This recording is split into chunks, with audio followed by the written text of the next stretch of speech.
ओम नमः शिवाय। हर हर महादेव। दोस्तों, आज हम आपके सामने नाग पंचमी की कथा लेकर आए हैं, जिसे आप सुनकर आपको नाग देवता की अपार शक्ति, बल और यश की प्राप्ति होगी। आइए सुनते हैं यह कथा। प्राचीन काल में एक सेठ के 7 पुत्र थे। सातों के विवाह हो चुके थे। सबसे छोटे पुत्र की पत्नी बहुत ही श्रेष्ठ और चरित्र की थी, परंतु वह अनाथ थी। उसका न कोई घर बार और न ही भाई था कोई। एक दिन नाग पंचमी के दिन ही घर की सभी बहुएं घर लीपने के लिए पीली मिट्टी लेने के लिए खेत में गईं। जैसे ही बड़ी बहू ने मिट्टी खोदी, वहां से एक सर्प निकला तो बड़ी बहू ने उसे खुरपी से सर्प को मारने लगी। यह सब देखते हुए छोटी बहू ने उसे रोकते हुए कहा, मत मारो इसे, यह बेचारा निरप अपराध है। यह सुनकर बड़ी बहू ने उस सांप को छोड़ दिया और उसके प्राण नहीं लिए।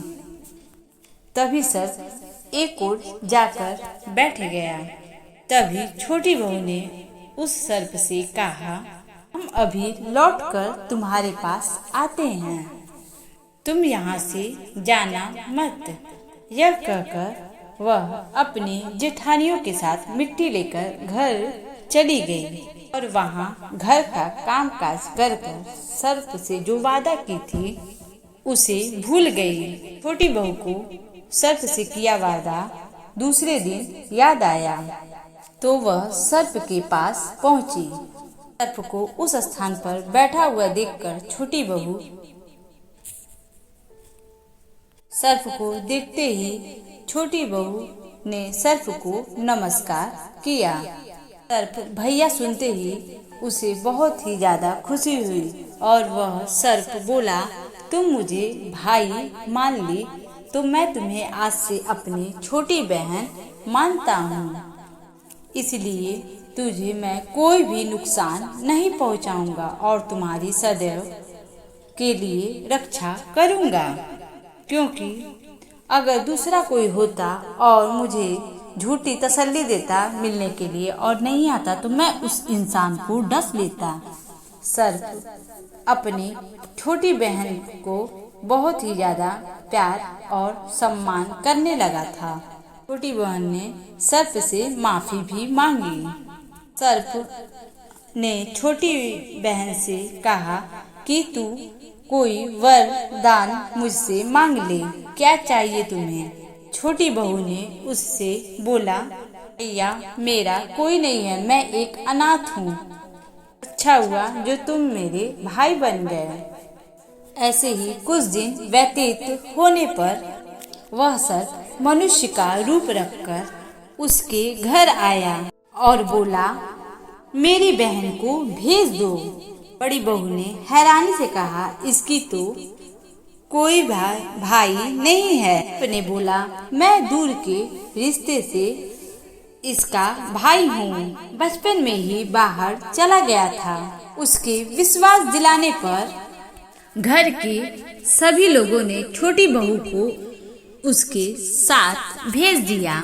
उसने मार्ग में बताया, मैं वही सर्प हूँ, इसलिए तुम डरना मत और जहाँ तुम्हें मार्ग में चलने में कठिनाई हो तुम मेरी बहन पूंछ पकड़ लेना। इस प्रकार छोटी बहू उस सर्प के घर पहुँच गई। वहाँ के धन ऐश्वर्य देखकर चकित हो गई।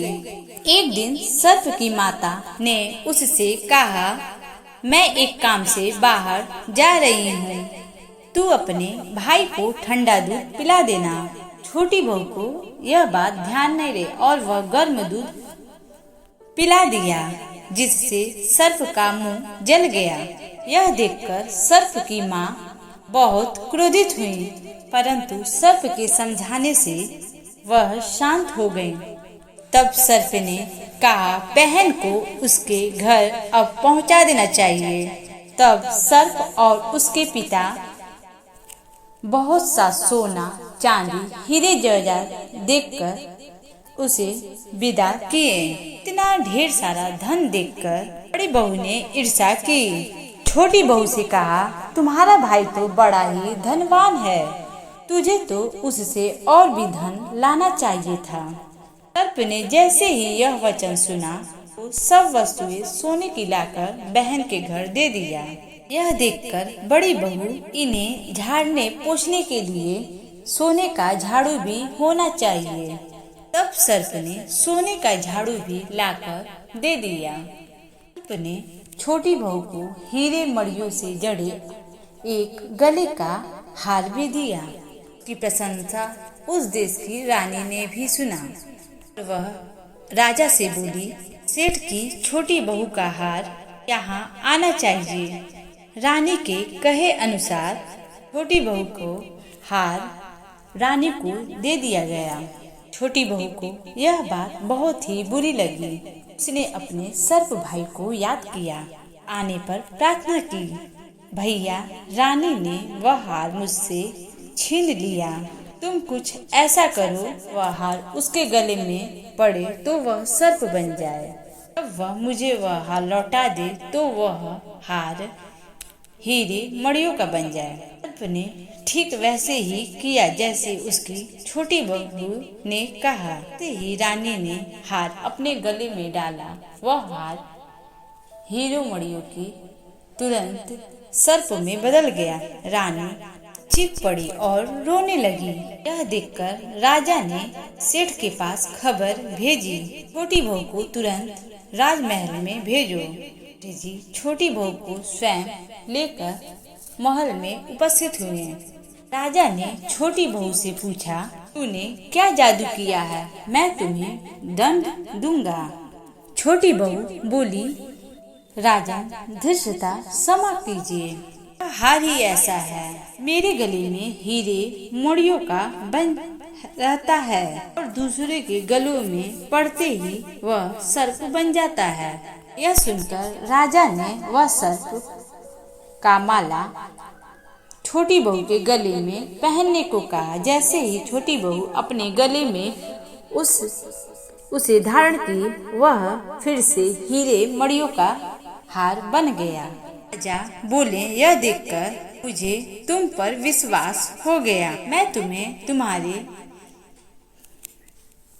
हार तुम्हें वापस करता हूँ और तुम्हें कुछ मुद्राएं भी देता हूँ।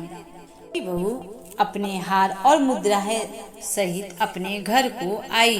के धन को देखकर बहू ने फिर से ईर्ष्या की और छोटी बहू के पति से कहा, छोटी बहू के पास से धन आया है। यह सुनकर उसके पति ने पत्नी को बुलाकर कहा, ठीक बता, यह धन कहाँ से मिला तुम्हें। छोटी बहू वह सर्प को याद करती है। इस समय सर्प वहीं प्रकट हुए कि यदि कोई मेरी बहन पर आचरण पर उसकी कोई भी संदेह प्रकट किया, मैं उसे खा जाऊंगा। यह सुनकर छोटी बहू का पति प्रसन्न हुआ। उसने सर्प देवता का बहुत ही अच्छे से सत्कार किया। उसी दिन से नाग पंचमी का त्योहार मनाया जाता है। स्त्रियां सर्प को अपना भाई मानकर उन्हें पूजा करती हैं। नाग पंचमी का त्योहार हिंदुओं का सबसे पवित्र और सावन के महीने में पड़ने वाला यह त्योहार माना जाता है। नाग पंचमी को नाग देवता को दूध लावा अर्पित किया जाता है। वीडियो अच्छी लगी हो तो हमारे चैनल को जरूर सब्सक्राइब करें, बेल आइकॉन जरूर प्रेस करें। ओम नमः शिवाय।